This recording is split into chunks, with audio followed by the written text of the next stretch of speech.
Sure, here is a short story about a clever fox, the clever fox, and the greedy wolf. Once upon a time, in a dense forest, there lived a clever fox named Felix. Felix was known throughout the forest for his intelligence and cunning. He had a sleek, red coat and sharp, glinting eyes that seemed to miss nothing. One sunny morning, Felix was out foraging for food when he stumbled upon a plump rabbit caught in a snare. Feeling pity for the rabbit, but also sensing an opportunity, Felix quickly freed the rabbit and set the snare back as it was. He whispered to the rabbit, "Run home, little one, and stay out of trouble." A short while later, a greedy wolf named Wotan, known for his lack of wits but great strength, came by. He was always bullying smaller animals and stealing their food. Wotan saw Felix near the snare and growled, "What are you doing here, Felix?" Felix, with a twinkle in his eye, replied, "Oh, Wotan, I was just about to catch a delicious rabbit,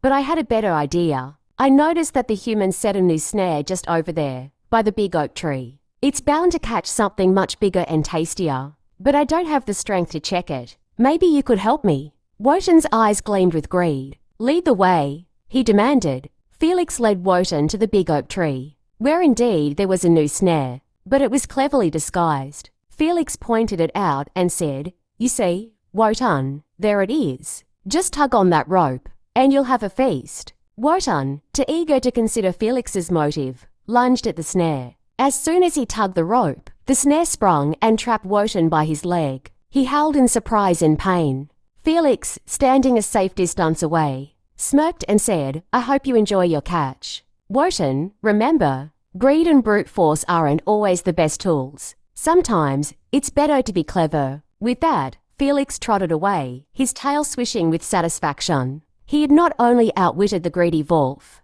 but also ensured the safety of his fellow forest creatures, at least for a little while longer. The other animals, having witnessed the event from their hiding places, cheered for Felix's cleverness and bravery. From that day forward, they knew to always heed Felix's advice and avoid the traps set by humans, and they lived more cautiously but happily under his wise guidance. And as for Wotan, he eventually freed himself, but he never again underestimated the cleverness of Felix the fox. This story highlights the value of intelligence and cunning over brute strength and greed.